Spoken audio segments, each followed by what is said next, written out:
this is going to be a little talk about the Coastal Motorboat Project. It's going to jump around a little bit here and there because I'm going to give you as much history as I can, because as you probably realized when I was talking with Nick, we share a great interest in the history of these things. Primarily, I'm charged with building this thing. What we are doing, for those who don't know, is we are building a replica of a 1916 torpedo boat. This is something that's not been done before. We are building a replica of this very boat you see, which is on its trials on the River Thames in 1916. So for those of you who are modelers, this is actually a full-size model. We're building a full-size working replica of the boat that you see on the river there. So to give a bit of background here, just come into my view, these letters from a chap called Bremner. So you need to keep his name in mind. If it's not really clear on the screen, back in 1915, the Navy, the Admiralty in Britain here, was looking for a fast boat, maybe capable of 40 knots, capable of delivering a 3/4-ton torpedo, of being able to skip over log booms and mine netting with a range of at least 100 miles. So John Thornycroft had built boats somewhat in this order as racing boats in the 1910s with Miranda 4, which you're probably familiar with, these Miranda boats. But anyway, here's an interesting thing. The letter from to the Admiralty: "I've laid before my Lord's Commissioners of the Admiralty your submission for a scheme for employing racing hydroplanes to attack enemy harbors. I reply am to state that their lordships have already considered the possibility of using fast hydroplane motorboats." I find that rather amusing, because it's typical for somebody to say, well, we already thought about that, isn't it, really? "Armed with torpedoes against hostile warships in sheltered waters, but the design presents difficulty in regard to stability, large changes of trim being produced by the discharge of torpedo, difficulty being due to the slight construction of the boat. It is possible, however, that these difficulties can be met, and is according to proposed to carry out trials. I'm therefore to request that you will cause the 2 officers referred to in your letter of the 13th to forward a further report." So this development of the CMB, the coastal motorboat, came up largely from not 2, but 3 officers who were regular officers. These officers were Hamden, Anson, and Bremner. And they actually devised the idea of this fast torpedo boat that would do 40 knots and skip over the netting. So the Admiralty took their plan and worked with it. Remember the name Bremner in this little story we'll build here. So this letter is dated 30th of August, 1915. So a year later, under a year later, at Platts 8 on the River Thames near Richmond in London, this is where we are. The prototype boat is well under construction. This is probably April of 1916. They've already laid as far as they've framed the whole thing up with these 3/4 inch by 1 inch frames throughout, every 4 inches on center. The chine logs are in. I'll mention these things because I'll come back to these points later on. Gap in the transom for the torpedo is already set. For those of you who are not familiar with the boat, the principle here was that the torpedo was launched off the back of the boat in the direction of travel that the boat was going. So that will be explained a little bit further on. So this is probably April 1916. This is a plate glass negative, and it will blow up extremely large. So I can see up here that it is in fact hull number 874. There is 874 a little bit later, upright in Platts 8 still, with the step clearly defined, the hard chine going down to a step, and then a bit more decking to be going on. Then here's a photograph none of you have ever seen before, because I just dug this out of Royal Museums, Greenwich. It was a plate glass that has never been reproduced since it went into the archive there. This is boat number 874, the one we've been talking about there. Thornycroft built all their boats in consecutive order. So this is undoubtedly, this is we know is CMB 1. So without any question, this is either CMB 2, 3, or 4, or one of them is CMB 4, which we'll get to in a moment. The interesting element of this photograph that blew me a bit sideways, if you will, is if you blow it up over here, you can see that they built the planking to a deadwood rather than to a stem. There is no stem on the bow of the boat at this point in time.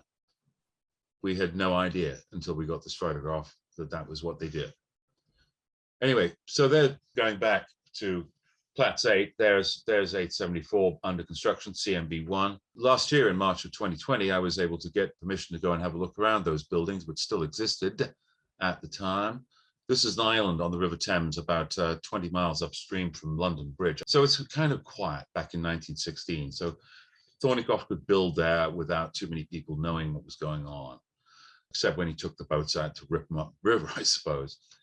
Here's the building with this beautiful old Belfast truss roof, which accorded the building a preservation status. However, as most of you or many of you will know, 2 months after I was able to visit there, the whole place was destroyed. And these are 1, 2, and 3 boathouses that were built specifically in 1915-16 for the construction of the coastal motorboats.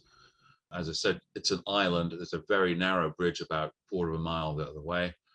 The only building that exists that remains is off to the far right of the screen is the Thornycroft Company restaurant. So everything about the heritage that was where the CMB was constructed was lost in May of last year. Anyway, moving back on. There is the CMB1 on the river doing a test demo for presumably for Admiralty people. If you look at the inset photograph there, you can see 3 or 4 naval officers holding on to their hats very arduously, because you can see the boat is actually slamming up the river. This is opposite Hurst Park. So running up Hurst Park on the south bank and then Platts 8 on the north bank there. This is local to where I work in Portsmouth, Boathouse 4, straight across the harbour is Hasler Creek. I don't know if it was called HMS Hornet in 1917, somebody can correct me on that. But this became the home of the motor torpedo boats, the motor gunboats in the Second World War. It was also a station for the coastal motorboats along the coast at Hasler, then at Dover.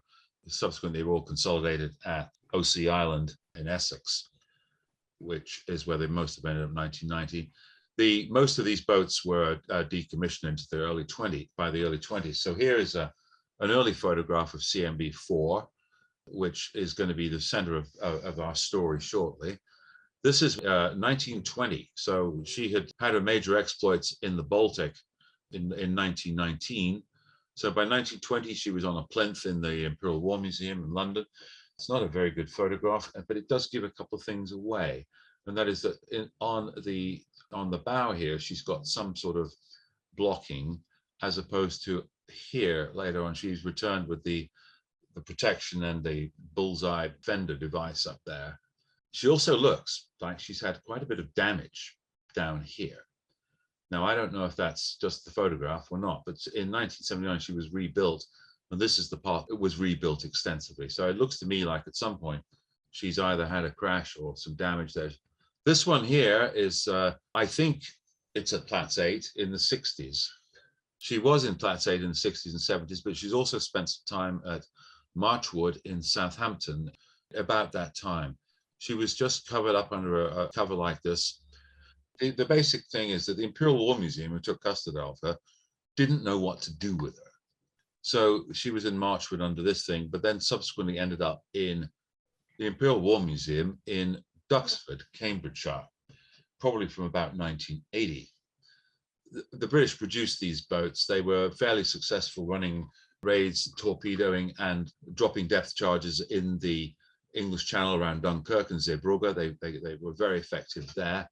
Subsequent to the First World War, however, the British, the French, the Americans, the Canadians, and the Czechs engaged on behalf of the White Russians against the Reds, the Bolsheviks, and a front was opened up in the Baltic and in North Russia, which would be at Murmansk and on the Dvina River, and on the Caspian Sea. Boats of this kind, the CMBs, were transported overland to the Caspian Sea. They were transported on freighters to the North Russia. 2 of them, CMB 4 and CMB 7, were taken to Bjorko Island And then under the command of Augustus Agar, CMB-4 made a forward post at Terioki, which is on the Baltic, about 25 miles from Kronstadt, where the Russian Baltic, the Red Baltic Fleet was stationed. Terioki is nowadays in Greater Leningrad, Greater St. Petersburg area. It was at the time in Finland. It went back to being Finland in 1922 after the Treaty of Versailles and various accords were made there. So CMB-4 and CMB-7 end up in Terioki, and the basic story is that the idea was that CMB-4 and 7 were to be used to extract a British spy from St. Petersburg by the name of Paul Dukes. They made several sorties in to try and get him, but didn't succeed. Then Augustus Agar was in communication with his commanding officer in the Baltic, was Cowan, Admiral Cowan, and Agar had basically said, I think I can go into Kronstadt and sink a Russian cruiser. And Cowan said, well, don't tell me you're going to do that. If you do it, I don't want to know anything about it. Anyway, Agar did do this. He went off and he torpedoed a Russian cruiser just outside the harbour of Kronstadt, the Oleg, and it was sunk and returned safely. The command was suitably impressed by this, so they immediately brought more boats to the Baltic. And then a couple of weeks later, they took a whole bunch of boats, 7, 8, or 9 of them, and went inside the harbour at Kronstadt and sank 2 destroyers and basically disabled the Russian fleet, which never again went outside Kronstadt. The second raid was not entirely without loss. That several boats were shot up and several boats were sunk. And our man Bremner, commanding one of the boats, 79, I believe, was captured. Anyway, that's the story. So and Augustus Agar received the Victoria Cross for his valor in attacking the Oleg at Kronstadt. So then she wound up at Duxford. Again, the story is that the Imperial War Museum didn't really know what to do with her. So when we were there, I went up with a colleague to look inside the boat and take photographs and record the boat. Fortuitously, the curator came to me at one point and said, well, we don't really know what to do with this boat because it doesn't fit with our collection, which is largely aircraft. And he said, would you know anybody who might want it? And I said, I did know somebody who would want it. So we'll get to that bit a bit further down. Here's the boat sitting forlornly in the corner of a large airplane hangar with a helicopter here and a swing wing jet thing over there. All very interesting stuff, but we were there to see the boat. Anybody ever gets over there, it's a World War I aerodrome and it's full of aircraft. It's absolutely lovely. So there's CMB in there, a few more pictures inside. This is all quite interesting, and many of you who might be interested in these boats have not really seen inside because it's only a few of us who have. The view here is looking towards the bow. This is the starboard engine bearer here, about 18 inches tall from the deck at that point. There are these, this is a new replacement, but these are ring frames here. This one's an original one. These go around the boat all the way up and under the deck and around to the other side to provide stability for the boat. There are these knees that are built here and inside the engine bearers. This is obviously the bench for the engineer to sit. This thing had a V12 Thornycroft engine in it, which I think would have given the engineer about an inch or two behind his head and a couple of inches in front of his face before the engine was there. I just yesterday learned anecdotally, as yet to be verified, that one engineer was in fact killed by the fact that the boat would twitch so much and was so flexible that the engine smashed into him and smashed him against the side of the boat. I'm not surprised. Down below here on the right is a photograph I took great peril to myself by crawling between the engine bearers and the torpedo trough, which is up here, towards the transom. I wanted to see how things were constructed in that area. In particular, I was interested in knowing how the chine log was built. The boat is a hydroplaning boat, and so it has a step halfway along the hull, and the stern end, after ends, it has 2 hard chines, and this is the inside of the hard chine. I wanted to see how this was constructed. A couple of other things we're interested. We were measuring up various things inside the boat. It's beginning to look a bit like an archaeological dig here, but that's okay. And then more modern engine torpedo trough stanchions here. But these are the original engine bearers here, with the prop shaft log going out through there, and a bit more on that later on, with a bit of the prop there. Otherwise, there's most of what you see in these photographs is what there is in the boat. She is merely an empty hull. So going forward to the research on the boat, plans and photographs section at Greenwich, Royal Marine Museums, Greenwich. I'm sure many of you are familiar with the wonderful archive there run by Andrew Chung. Anyway, so this is a screenshot of some of the plans that they were able to supply us with. Their Thornycroft collection there has some 60 of the original plans of the boat, of the first 11 or 12 of the boats of the class. And I was able to go up there and look at all of these and handle them, touch them. They're originals, wax on cloth, and they were just astonishing to handle these things and think that of all the other people who may have had their hands on them at various times.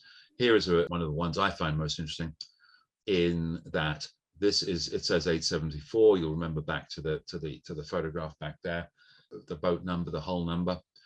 So this is the centers of gravity here. And so we have here center of gravity loaded, center of gravity light.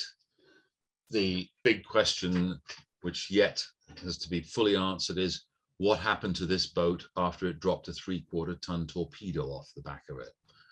So they are suggesting here that when the torpedo was dropped off, she was only, the center of gravity only moved forward about 2 feet. She's a 40-foot boat, right? This is about 2 feet. Something else of interest, I'll just draw your attention to a couple of things here. This will assist you with understanding the following slides. If you follow my cursor here, which I can see all the way from the transom here, following this line here, this is the engine bearer. And the engine bearers, there are 2 of them. They run throughout the boat, and they basically serve as an internal keel. So we run up here, following it through, up to there where it's about 2 feet high, and then it curves out as it curves into the hood, the bow of the boat. So this engine bearer here, 2 of them, are principally the major structural item from which the boat is built. She has no external keel to talk about. So we'll cover that bit in a minute when we look at some of the other slides. The other thing that's interesting to me in terms of development of the boat, is the angle of the torpedo and the trough. So the torpedo, as you can see, is here. There are the props on the torpedo. She's angled up at a considerable angle so that the ram gear, which I've got a lot more information on these, this is a compression tube that fires the torpedo off by pushing it gently on this cone, which sits on top of the torpedo. So it's not as in the old movies you've seen of the PT boats where they're shooting the torpedo out explosively. This is a gentle boom, shove, and it drops out the back by running on some rails down here. What's interesting here is that the angle of this is considerably higher than the way that they built it. The angle of the torpedo trough there, if you come up to my little inset here, this required the steering mechanism to be on the port quarter with the rudder directly behind, offset on the port quarter, so the torpedo would not drop anywhere near the rudder. So this was subsequently modified. If I go forward, we'll just talk about this as well. So here are the projected weights down here that Thornycroft had come up with for all the items in the boat. And then over here are the actual weights. I'm intrigued to know that the crew of 3 was going to be 420 pounds. So anyway, the goal was to bring it in at under 4 tons, and that in British pounds and tonnage is just under about 3.9 tons as it stands right there. Moving on ahead, here's a GA. This is for the first 11 boats, including 874. And what I was talking about there, you can see now the torpedo is not up at the angle that goes over the cockpit. The ramming, the piston is now below the coaming, and looking down below, you can see that the rudder is now centered on the boat. This is a magnificent plan of the boat, I think. It gives all sorts of things away, including the fact that here we have the step on the boat. This is the critical moment where the boat has to hydroplane in conjunction with the hard chine at the aft end here, which I pointed out to you earlier on. In order to make the boat lift, not in the very first plan, but in the second plan, Thornycroft added an air tube from here straight down there to come out just behind the step. So the idea was that as she got going, she would pull air down to create the vacuum in that area, which would induce the lift on the boat. We're building a new boat, a replica of this, and we haven't got a clue. Well, we hope it works, because that's what I'm set out to do. But my engineer on this project, who's an extremely talented high-speed boat designer, thinks that given the weights that we are dealing with, that our boat will hydroplane at 23 knots. We will see. All right, so another thing, throughout my studying of these plans and reading about and researching, I was always intrigued to know who the guy was who put this lovely little monogram in the middle of the Thornycroft stamp. So hold that thought, we'll get to that later on.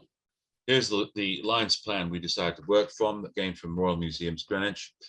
This was the one we used for the primary work on the boat to loft her out on the floor. Alongside this, there was another plan drawn at 1.5 inches to a foot, which is plan 16456, where they took the offsets off there. So the offsets were not of this, but this at 1 inch to 1 foot, this was just so much more straightforward to work from, and then verify our work with the 1.5 inch foot plan. So there's the absolutely gorgeous plan, and we will then roll on to the actual building of our boat. So taking that lines plan at 1 inch to 1 foot, the goal was to draw it out at 1 foot to 1 foot. And here are some of my people, my volunteers. It's important to state that this boat has been built entirely by volunteer staff, with the exception of myself. So it is a great credit to the power of volunteerism that these people have produced what they have, which you will see as we progress. Lofting out the boat, big long battens to get the buttock lines all drawn in, careful measuring. Lofting the boat then produces the lofted pattern. This is the body plan here. If people are not familiar with these elements, I can explain, or you can come and visit and I will explain. This is the body plan here with nails set forth on station number 8. The boat technically is divided into 4-foot sections. She's 40 foot long, so 10 into 40 go 4-foot sections. So every 4 feet, these lines on the plan represent the shape of the boat at that point along the boat. So the idea is you draw it all out, you take off a distance for your planking. In a British lines plan, the lines plan shows you the external dimension of the boat. So you've got that on your lines plan, so you then have to subtract your distance, your thickness for planking to produce your shape, which is your mold. So you then put in little cut off, you bang some nails into the shape like that, and into the critical places where the engine bearers will go, and the center line. And then you put a big piece of plywood on it and stomp on it and bang it and mark it, hit it really hard, and that will leave you an impression of all these nails. You can then take that and cut that out. This is actually station number 8. So that shape there is the shape that you see prescribed there, having been cut out after some of my heavier guys stood on it and made a deep impression of those nails. So you cut it out like that, and then you make a mirror image of it and you join them together, and then you have the shape of the boat at station number 8, which is at 32 feet from the aft, from the forward perpendicular. So 8 feet from the end, from the transom of the boat. Going on, there are other bits to map out. Here are the engine bearers. I just talked about those a few months ago, how they sweep up the boat and they get taller and bigger where the engine will sit, and then they sweep out into the bow. A dummy one is made up off the lofting floor out of thin 5mm plywood to get the shape. And then you can cut the shape out on the floor on the real size wood. It's too big. These are going to be something like 32 feet long. So the Douglas fir from which this is made, we didn't have access to that sort of length of wood, so they have to be scarf jointed in the middle here. At the same time, the guys are making these towers. We're going to build the boat upside down. So these towers are going to be the structural support for the boat when we get there. So over here, you can see some of the molds are all ready over there. And then the stanchions upon which she's going to be built are standing over there. Here are the engine bearers again. We've now cut limber holes out, which will take the timber framing around the boat and also provide drainage. They're moving upright in order to get ready for putting together the two halves.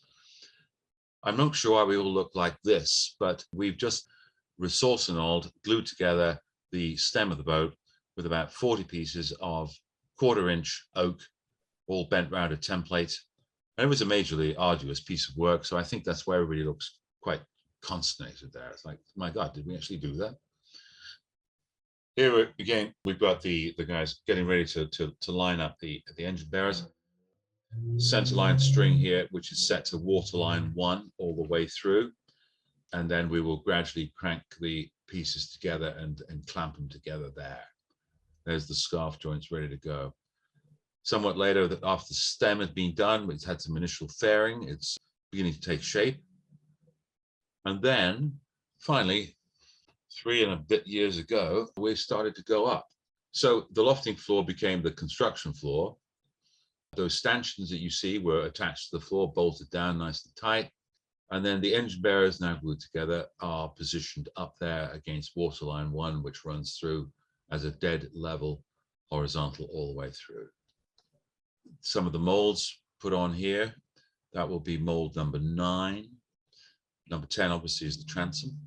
So we've got 8 in there. That'll be 7, 6, 5, 4.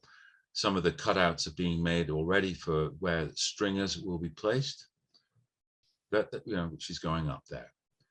Moving on a little bit later, we've got all the molds in place here, all the way up to number 2.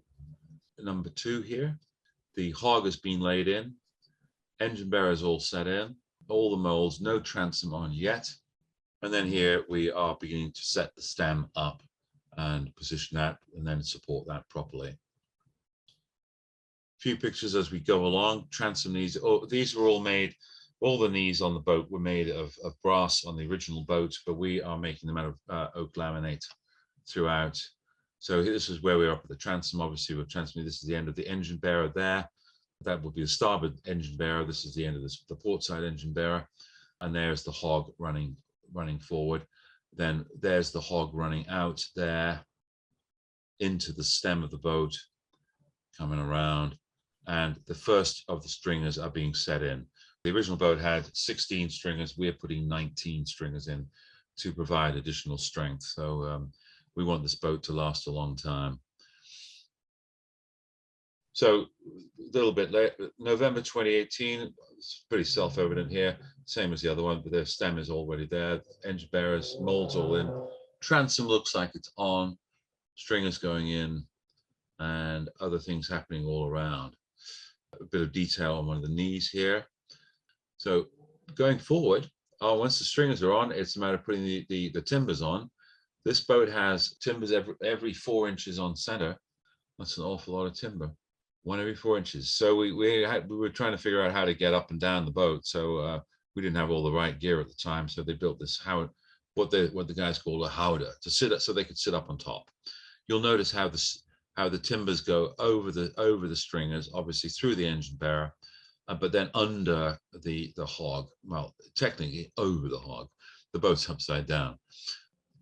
So these are oak, well, 1 inch by 3/4 inch, all steamed with, it's quite a performance steaming oak like that.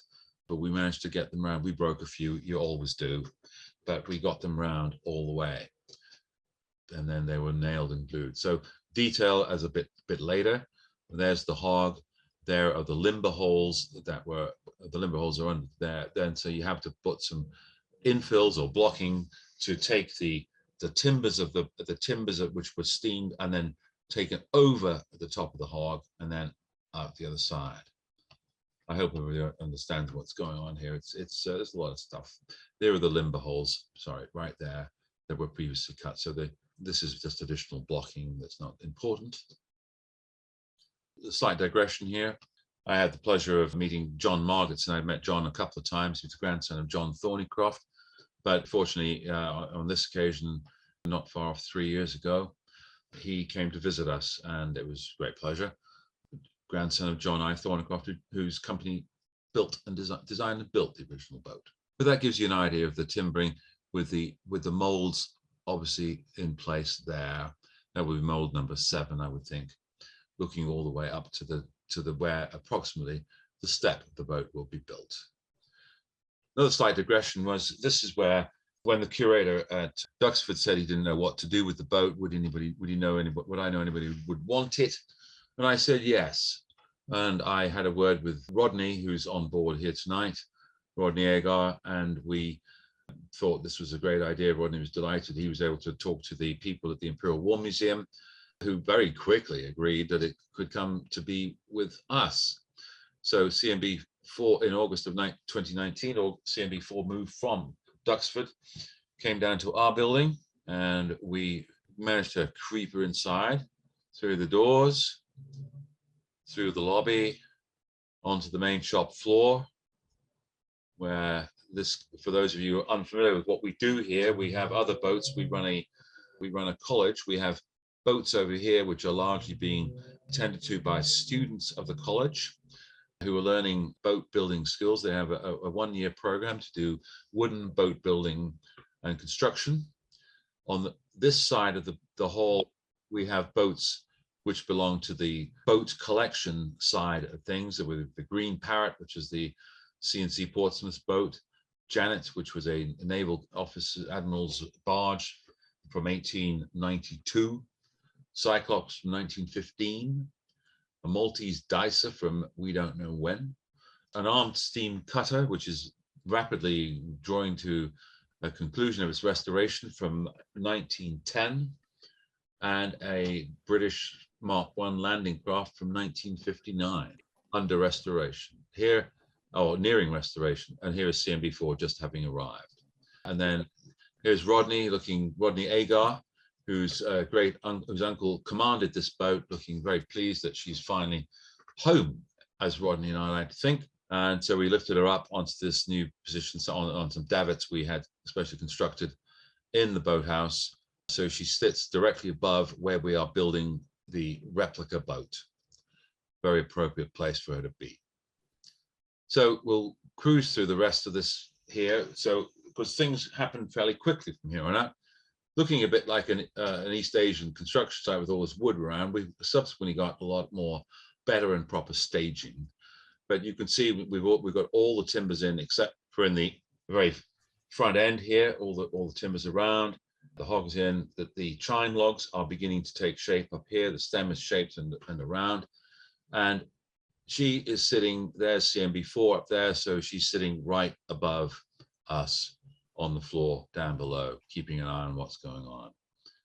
Similar time, I labeled this one an optical illusion, because as I've worked on this boat fairly intensively for the last 2 or 3 years, barring a gap which was called a pandemic, I can constantly think that this boat up here looks so much smaller than this boat down here, which is actually the same size. I just, every day I look at it and think, my God, they are different size boats, but they're not. Anyway, so there we go forward. Some pictures, the chine logs, which I mentioned earlier, which are very important. This is a dry fit of our starboard side chine log. Not quite there yet, but going along. And if you hold that thought in your mind there, you will see the finished product shortly. Before we started planking, we did a lot of infilling, blocking in to strengthen the deck around the coaming. So this is the front of the coaming looking aft with the start of the torpedo trough right here. Connie working here is bearing off some of these large ring frames that I mentioned earlier on, which go like that one around the entire inner circumference of the boat. And if I have to build another of these things, which I don't really plan on doing, I will build these things before we put the rest of the boat around them, because they were one heck of a job to get them inside the boat and position them once the boat was framed up. And here's Sabrina making the shaft log, which I pointed out the shaft log earlier on. So this will be our new shaft log, which will fit on the deck of the boat inside. So it's cut to take the timber framing every 4 inches as it goes over the hog. There again, over here is one of the chine logs fully fitted and rebaited for planking yet to come. Christmas last year, we took some time away from the Christmas festivities and planed up the wood for the first skin, which is 1/4 inch, and the second skin, which is 3/8 of an inch, or 6 millimeters and 9 millimeters, if you like. And then the planking began on February 24th. First planks go on, that's this year. We broke with tradition and decided that we were going to do our boat diagonal. So the reason for this was economy of wood and strength as well, and it's quicker. Thornycroft subsequently built double diagonal or diagonal first skin, largely from the second run of boats after the first 12.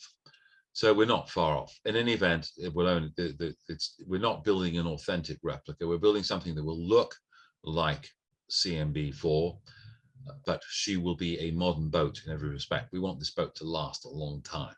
So it was decided that we would diagonal skin the first skin. So there are the first planks going on back in February. Things move a little quickly here. So by March 12th, we've covered some 12 or 15 feet of the boat, and it's beginning to go on quite nicely. April 21st, we are moving into the bow area. This is a sweep under into the hood of the bow. So we've almost got one side done very quickly indeed. We're all very impressed with how well this went on. So, and we go April 15th, we've got almost the port side done, and we've started on the starboard side. The template for the step is up on the boat. It doesn't mean anything at this point, but it's there just to give you some idea where it's going to be. By June 30th, we have put the first skin on, and we are beginning to tear off the first skin. We've put some filler on, which you can see in the darker spots. And Ian here is running the orbital sander over her to just trim her out, make her nice and smooth the whole way through. So then, right away, it's beginning of longitudinal planking. So we didn't double diagonal, we single diagonal on the first one, and then we're longitudinal 4.5 on the second one. The reason being that the wood we had would not do it. On a 3/8 inch plank, we could not diagonal plank it without steaming it. And the goal on this boat is to epoxy bond the boat, again to provide longevity. So you cannot epoxy bond wood that has been steamed, which has moisture in it. So the longitudinal 4.5 planking was the order of the day. And these planks are now being bonded down with epoxy resin, which will provide an extraordinarily hard, durable, and non-flexible boat. Here's my Thursday team working away on resining down the planks. It's a messy job, but they don't mind doing it. So we have got very wide planks where the boat is flat, and then we go to fairly narrow planks here as the turn of the hull takes place. And this is, as you will see in a moment, produces a very fine shape. This is only a few days ago, October 25th. We're almost done on the port side, running up on that side. That's the port side a week ago, I guess now, nearly there. And then that is yesterday, the momentous day yesterday when we buttoned up the port side completely, so that there is the boat as of today at noon local time today, with the port side completely second planked. The beginning of the skeg for the step on there the template back on there showing you where the step will go. So now that we are planked down to here, we're almost planked on the other side. We will then begin to build the step, which is going to be the complicated, complex bit of the boat. So you can't see it up there. The step will run all the way forward to about there. So that provides that hard point there and a hard point there on the transom logs there. So that's where she will get up and hydroplane, we hope. So that's where we are today on the construction of this boat. I'm just going to drift into a couple of things here for a couple of minutes here, because there are interesting things that pop up. It's not all about building the boat, it's about other elements of construction. So from a model making point of view, on my bench, I don't know where this came from. I have this wonderful 1 inch to 1 foot model, which is solid wood. So it's not a test tank piece. It is absolutely accurate in every minute respect. If anybody's got a clue as to its provenance or where it came from or anything about it, I would love to know. Recently, and I apologize to Ian because I couldn't find his photograph, we had on display in Boathouse for this fine model built by one of your members' predecessors, Douglas Rose.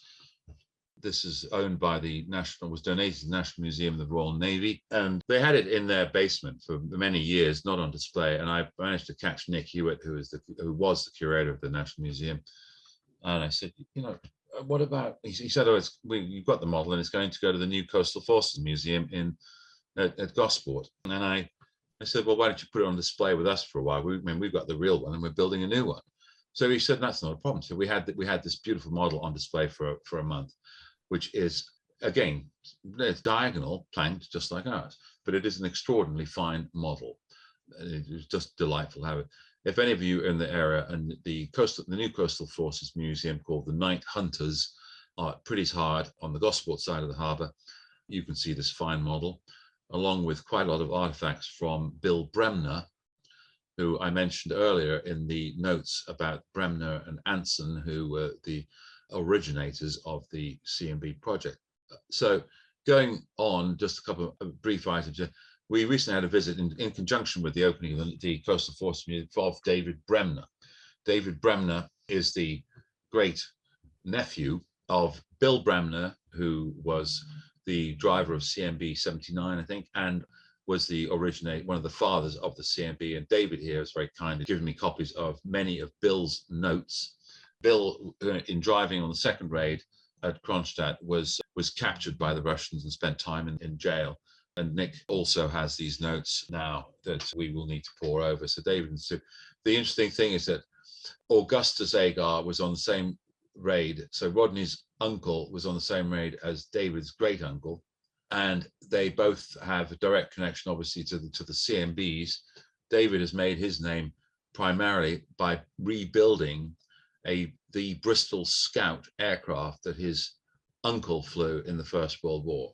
If anybody wants more information on his interest there, I can put you in touch. But his first interest is building the airplane that his grandfather flew in the Somme and Gallipoli, which David himself has flown. But his secondary interest is in the coastal motorboat. And then just yesterday, only yesterday, I had a visit from a gentleman who I cannot name here, who owns a boat called Soraya, which is a 30-foot gentleman's racing motorboat, which Thornycroft, after the war, they started building on the same hull platform. They built it at 30 foot. They built the same sort of thing as the CMB, a fast hydroplaning boat. This gentleman owns this boat, and it is in the Southampton, England area, and it's operational with the original 1928 Thornycroft V6. And I'm very happy to say I'm going to go and see it next month. So to wrap this up, I hope, one of the other things that I kept, gems that I got from the National Museum of the Royal Navy, was a printed photocopy of this lovely book, 40-foot Submarine Vedettes. Now, throughout this discussion, I've referred to these boats as coastal motorboats, but whilst they were being built, the Admiralty referred to them as anything but coastal motorboats. They referred to them as hydroplaning boats, as vedettes, skimmers. Apparently now they're submarine vedettes. They ultimately settled on the term coastal motorboat. Largely all of this is to not give away that if they'd named them high-speed torpedo launches, that would have given the name away. So they always had different names for them. they settled ultimately on coastal motorboat. This book was buried in the Submarine Museum over in Gosport in Portsmouth, Portsmouth Harbour. Somebody thought, oh, it's to do with submarines, so we'll put it over there. It's not to do with submarines. It's an instructions for running and maintaining 40-foot coastal motorboats, the first 11 of the boats. This is an operator's manual. It's a gem. So I opened it up, and on the second page, I see this. H.P. Allen, member of the Institute of Naval Architects, with a street address in Teddington, which, as many of you know, is only about 5 miles from Platts 8, where the boats were built. So immediately I saw this, my earlier question as to the monogram was resolved. H.P. Allen. So I was thrilled to get this and make this connection here. Clearly, the man who owned this book was the man who wrote the book probably and designed and may have been instrumental in designing boats. So one of my colleagues has now uncovered a great deal of information on this man, Harry Allen, but that's another story to be told later. And I think that's about it. Ian at the beginning said that we do a lot of other stuff other than just build this torpedo boat. So this, I think this is my closure here. We have many boats apart from the boats under construction with the college. Steam Cud 438, one of my favorites. We took her out last week. We had a whole day learning how to steam her and sail her alongside our seaplane tender 1502, but we'd had her up and down the harbour all afternoon. It was great fun. We had an open day a couple of weeks ago. We opened the pontoons to people. We have Vic 56 over here, which was in steam. Foxtrot 8, which is now restored and fully operational, 1502. Steam Pinnace 199. High-speed launch 102, and then out there we have MGB 81. There's a picture of MGB 81, and I always like to point out that the MGBs built by the British Powerboat Company were so successful that Hubert Scott Payne took them to the United States and presented them to President Roosevelt, and they became the basis for the PT boat, made famous, of course, by John Kennedy crashing one and sinking it, amongst other things. So here are boats 102 and 81 over at Ouistreham for D-Day. And I think that's it. So I think the next question, somebody's going to ask what engine we're putting in our boat, in the torpedo boat, and that's what we are putting in it. And that is nothing, it's half the weight of the Thornycroft V12, and it's a hell of a lot more powerful. What can you say? It's a death trap waiting to happen.